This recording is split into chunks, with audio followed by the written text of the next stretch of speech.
Hello guys आज मैं spacious movie को एक्सप्लेन करने जा रही हूँ। तो चलिए बिना टाइम वेस्ट किए सीधा मूवी स्टार्ट करते हैं।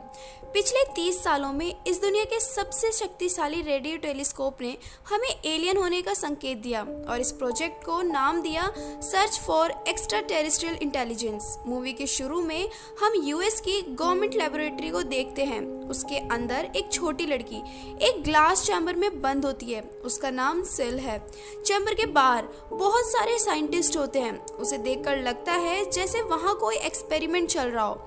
वहाँ पर हम डॉक्टर फिंच को देखते हैं जो कि गवर्नमेंट एजेंट हैं और वो इस टीम के लीडर भी हैं। डॉक्टर फिंच सिल को देखते हैं, वो बहुत घबरा रही होती है। तभी कुछ लोग साइनाइड गैस के सिलेंडर ला के चैम्बर से कनेक्ट कर देते हैं और इस गैस से सिल का दम घुटने लगता है और डॉक्टर फिंच ये देखकर सॉरी बोलकर वहां से चले जाते हैं।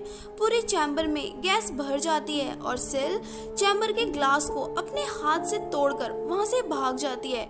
डॉक्टर फिंच को जब ये बात पता चलती है तो वो अपने सोल्जर्स को सिल को पकड़ने के लिए भेजते हैं, पर सिल वहां से भाग जाती है और रेलवे ट्रैक पर पहुंच जाती है और वहां से जाने वाली ट्रेन में चढ़ जाती है। उस ट्रेन में एक लड़का उसे परेशान करता है और सिल उसे एक हाथ से उठाकर फेंक देती है जिससे उसकी मौत हो जाती है। ये देखकर पता चलता है कि सिल बहुत पावरफुल है, वो औरों से अलग है। दूसरी तरफ डॉक्टर फिंच के सोल्जर्स को सिल नहीं मिलती और डॉक्टर फिंच कहते हैं कि यहाँ से एक ट्रेन गई है, सिल भी उसी में भागी होगी। इसके अगले सीन में सुबह होती है और सिल एक स्टेशन पहुंच जाती है।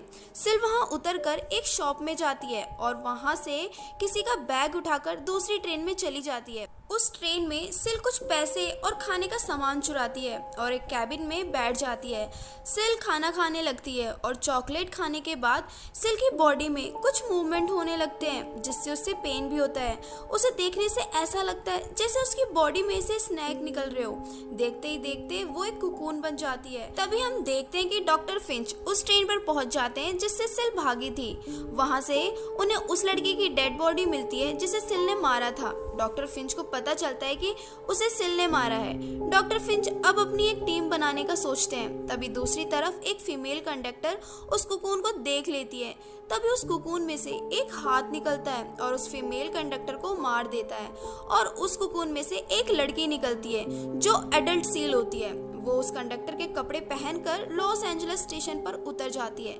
तभी हम देखते हैं कि डॉक्टर फिंच अपनी टीम बुलाते हैं। उनकी टीम में 4 लोग होते हैं। इन लोगों को सिल को पकड़ने के लिए बुलाया है। मीटिंग में डॉक्टर फिंच बताते हैं कि किस प्रकार उन्होंने सिल को बनाया अपने एक्सपेरिमेंट को बनाने के लिए, पर सिल उनके डॉक्टर्स पर हावी हो जाती है और हम उसे मारने का प्रयास करते हैं, पर वो चैम्बर तोड़कर भाग गई है। डॉक्टर फिंच की बातों से पता चलता है सिल एक ऐसा एक्सपेरिमेंट है जिसमें सिल 3 महीनों में 12 साल की हो जाती है। उसकी ग्रोथ बहुत तेजी से हो रही थी। डॉक्टर फिंच अपनी टीम को कहते हैं कि हमें सिल को पकड़ना है और मारना है। फिंच की टीम को ट्रेन में एक और डेड बॉडी मिलती है जो कि फीमेल कंडक्टर की होती है। उस बॉडी के पास उन्हें कुकून भी मिलता है जो सिल का था। इन बातों पर ध्यान देकर डॉक्टर लॉरा कहती है कि सिल अब बड़ी हो गई है। डॉक्टर फिंच की टीम को इन्वेस्टिगेशन से पता चलता है कि फीमेल कंडक्टर की आईडी और क्रेडिट कार्ड मिसिंग है, वो सिल ने ही लिए हैं। डॉक्टर फिंच और उनकी टीम सिल को लॉस एंजलिस में ही खोजने का तय करते हैं। तभी दूसरी तरफ सिल एक क्लोथ शॉप में वेडिंग ड्रेस लेती है जो उसे बहुत अच्छी लगती है। सिल उसकी पेमेंट करती है और तभी उसकी नजर शॉपकीपर के पेट पर जाती है जो प्रेग्नेंट होती है। शॉप में से निकलने के बाद रास्ते में वो छोटे बच्चे और कुछ प्रेग्नेंट लेडी को भी देखती है। उसके बाद सिल एक होटल जाती है और एक रूम लेती है। वहां पर वो उस फीमेल कंडक्टर के क्रेडिट कार्ड से पेमेंट करती है। रूम में जाने के बाद सिल टीवी देखती है। टीवी में रोमांटिक सीन देखने के बाद वो भी अपने पार्टनर को पाना चाहती है, पर उसे ये पता नहीं कि वो कहाँ से मिलेगा। सिल होटल के क्लर्क से पूछती है कि लड़के कहाँ मिलेंगे। वो सिल को पास ही के क्लब में भेज देता है। तभी डॉक्टर फिंच को पता चलता है कि उस फीमेल कंडक्टर का कार्ड यूज हुआ है। डॉक्टर फिंच अपनी टीम के साथ उस होटल में जाते हैं और पूछताछ करने पर उन्हें पता चलता है कि सिल वहां आई तो थी, पर अब वो एक लड़के की तलाश में पास ही के क्लब में गई हुई है। तभी डॉक्टर फिंच की टीम भी उस क्लब की तरफ निकल जाते हैं। क्लब में सिल एक रॉबी नाम के लड़के से मिलती है।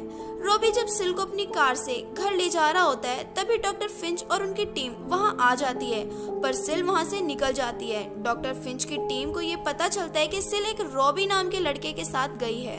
दूसरी तरफ सिल रॉबी के घर पहुंच जाती है। वहां उसे अपने सीन से पता चलता है कि रॉबी डायबिटीज का मरीज है। ये जानने के बाद सिल उसे फिजिकल होने से मना कर देती है, पर रॉबी उसे किस कर देता है। तभी सिल अपनी जीभ से उसके मुंह में छेद कर देती है और उसकी वहीं मौत हो जाती है। सिल वहां से रॉबी की कार लेकर चली जाती है। उसके बाद डॉक्टर फिंच की टीम वहां आती है और उन्हें रॉबी की डेड बॉडी मिलती है और डॉक्टर लॉरा को पता चलता है कि सिल मां बनना चाहती है, इसलिए वो अपने पार्टनर को तलाश कर रही है। अगली सुबह जब सिल की आंखें खुलती हैं तो वो अपने आप को एक बीच पर देखती है। जब वो रोड क्रॉस कर रही होती है तभी एक कार से उसका एक्सीडेंट हो जाता है और सिल बेहोश हो जाती है। तभी दूसरी कार से एक आदमी निकलता है और सिल को हॉस्पिटल ले जाता है। हॉस्पिटल में जाने के बाद डॉक्टर सिल को चेक करते हैं, पर तभी सिल का शोल्डर अपने आप ठीक होने लगता है और डॉक्टर ये देखकर हैरान हो जाता है। वो आदमी जो सिल को हॉस्पिटल लाया था वो सिल के सारे बिल्स अपने कार्ड से पे करता है। फिर वो देखता है कि सिल सामने से चलकर आ रही है और वो आदमी ये देखकर हैरान हो जाता है। दूसरी तरफ डॉक्टर फिंच की टीम को पता चलता है कि सिल एक बच्चा चाहती है जो हम सबके लिए बहुत डेंजर हो सकता है। तभी डॉक्टर फिंच को एक कॉल आती है और उन्हें पता चलता है कि उसे बीच पर देखा गया था और वो अपनी टीम के साथ वहां निकल जाते हैं। वहां जाने के बाद उन्हें एक कॉल और आती है और उन्हें पता चलता है कि पार्क पे हॉस्पिटल से एक डॉक्टर ने बहुत अजीब देखा है कुछ। ये वही हॉस्पिटल है जहां सिल को लाया गया था। डॉक्टर फिंच लॉरा और प्रेस्टन को हॉस्पिटल भेज देते हैं। वो दोनों उस डॉक्टर से मिलते हैं। वो डॉक्टर उन्हें सिल के बारे में बताता है कि एक लड़की आई थी जिसका शोल्डर टूटा हुआ था, पर जब मैं उसे चेक कर रहा था तो उसके शोल्डर में कुछ मूवमेंट हुई और वो अपने आप ठीक हो गई और चली गई। डॉक्टर लॉरा और प्रेस्टन उस आदमी के कार्ड से उसके घर का एड्रेस पता लगाते हैं जो सिल को हॉस्पिटल लाया था और उसके घर के लिए निकल जाते हैं। दूसरी तरफ सिल उस आदमी के घर पहुंचकर उसके साथ फिजिकल होने के लिए उसे फोर्स करती है, पर तभी डॉक्टर लॉरा और डॉक्टर प्रेस्टन वहां उसके घर के बाहर आ जाते हैं और अंदर आने के लिए डोर ओपन करते हैं। तभी सिल डोर की आवाज सुन लेती है और उस आदमी को पानी के अंदर ले जाकर मार देती है और वहां से भाग जाती है। लॉरा और प्रेस्टन को वहां उस आदमी की डेड बॉडी मिलती है। फिर उसे एक लेडी दिखाई देती है और वो उसकी कार में बैठकर अपने आप को रेप विक्टिम बताती है। उस लेडी का नाम मार्लिश होता है। मार्लिश उसकी बातों पर बिलीव करके उसे अपने घर ले जाती है और सिल का बहुत ध्यान रखती है, पर सिल मार्लिश को उसके घर में उसे बेड पर बांध देती है और उसकी कार लेकर उस आदमी के घर जाती है जिसे उसने मारा था और वहां जाकर डॉक्टर फिंच और उनकी टीम पर नजर रखती है। और तभी डॉक्टर फिंच कहते हैं कि हमें उसी क्लब में जाकर वहां निगरानी रखनी होगी क्योंकि सिल ओनली उस क्लब को ही जानती है और वो वहां जरूर आएगी। सिल ये सब सुनकर वहां से चली जाती है। मूवी के अगले सीन में हम देखते हैं कि सिल बहुत सारा पेट्रोल कुछ बोतल में भर रही है। उसके बाद वो मार्लिश के घर जाती है और एक सीजर से अपना अंगूठा काट कर एक पैकेट में रख लेती है और तभी हम देखते हैं कि सिल का अंगूठा अपने आप आने लगता है। फिर वो मार्लिश के अंगूठे को काट कर फेंक देती है। ये देखकर ऐसा लगता है कि सिल कुछ प्लान कर रही है। उसके बाद में डॉक्टर फिंच और उनकी टीम को क्लब में देखते हैं जो कि सिल का वेट कर रहे थे। कुछ देर बाद सिल उस क्लब में आती है और डैम सिल को देख लेता है और अपनी टीम को इन्फॉर्म कर देता है। तभी उसकी टीम बाहर आ जाती है। सबको देखकर सिल वहां से भागने लगती है। सिल को भागता देख डॉक्टर फिंच और उनकी टीम सिल का पीछा करते हैं। उसके बाद हम देखते हैं कि सिल की कार में मार्लिश और पेट्रोल बोतल दोनों हैं। मार्लिश अब भी बंधी हुई थी। सिल अपनी कार से भाग रही होती है कि तभी वो अपनी कार को खाई में गिरा देती है। जैसे ही उसकी कार खाई में जाती है सिल अपना अंगूठा उस खाई में फेंक कर कार में से कूद जाती है और कार सीधा जाकर एक इलेक्ट्रिक ट्रांसफार्मर से टकरा जाती है। क्योंकि कार में पेट्रोल होता है तो एक बड़ा धमाका होता है और कार जलने लगती है और दूसरे रास्ते से सिल भाग जाती है। उस बड़े धमाके को देखकर डॉक्टर फिंच की टीम को लगता है कि सिल अब मर गई होगी। तभी एक ऑफिसर कार के पास से एक कटा हुआ अंगूठा लाता है जिसे देखकर डॉक्टर फिंच कहते हैं कि मिशन इज कंप्लीट। दूसरी तरफ सिल अपने बालों को कलर करके उन्हें काट लेती है जिससे कोई उसे पहचाने ना।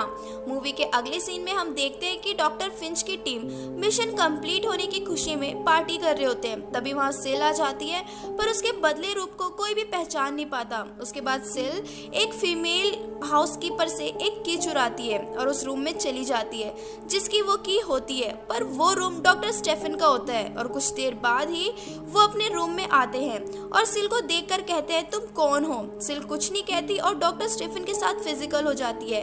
तभी डैम को, जो कि एक एम्पैथ था, उन्हें लगता है कि सिल यहीं कहीं है हमारे पास। डैम पहले स्टेफन के रूम में जाता है, पर उन्हें लगता है कि सिल और स्टेफन दोनों एक साथ स्टेफन के रूम में ही हैं। डैम अपनी टीम के बाकी मेंबर्स को बुलाता है। सिल की ग्रोथ बहुत तेजी से होने लगती है, जिसकी वजह से सिल अल्टीमेट होने के तुरंत बाद प्रेग्नेंट हो जाती है। स्टेफन कुछ समझते उससे पहले सिल उसे मार देती है। जैसे ही डॉक्टर फिंच की टीम अंदर आने वाली होती है, तभी सिल दीवार तोड़कर वहां से भाग जाती है और टनल के रास्ते गटर में पहुंच जाती है।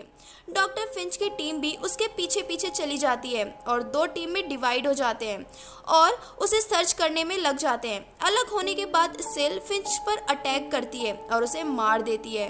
उसके बाद वो एक गुफा में चली जाती है और डैन, लॉरा और प्रेस्टन भी उसके पीछे पीछे चले जाते हैं। तभी सिल को पेन होने लगता है और वो एक बच्चे को जन्म देती है जो बहुत पावरफुल होता है। तभी डैन सिल को सर्च करते हुए उसी बच्चे के पास पहुंच जाता है। वो बच्चा डैन पर अपनी जीभ से अटैक कर देता है और अपने रियल फॉर्म में आ जाता है। तभी डैन उसे जला देता है और वो मर जाता है। अपने बच्चे को मरता देख सिल को बहुत गुस्सा आ जाता है और वो प्रेस्टन पर अटैक कर देती है, लेकिन प्रेस्टन उस पर फायरिंग कर देता है जिससे सिल आग में गिर जाती है। जब लॉरा और प्रेस्टन डैन की मदद करते हैं, तभी सिल डैन पर फिर से अटैक करती है और तभी प्रेस्टन सिल के सर पर गोली मार देती है जिससे सिल मर जाती है और वो लोग वहां से चले जाते हैं। फिर हम देखते हैं कि एक चूहा सिल के टेंटिकल के टुकड़े को खाने लगता है और कुछ देर बाद वो भी चेंज होने लगता है और दूसरे चूहे को अपनी जीभ से मारकर खा जाता है। और ये मूवी यहीं पर एंड हो जाती है। इसके आगे की कहानी पार्ट 2 में दिखाई गई है और अगर आपको पार्ट 2 देखना है तो कमेंट सेक्शन में हमें बताएं। और अगर आप हमारे चैनल पर नए हैं तो चैनल को सब्सक्राइब और वीडियो को लाइक करना बिल्कुल भी ना भूलें। और मैं अब मिलूंगी आपसे अगली नई वीडियो में। तब तक के लिए thank you and bye bye.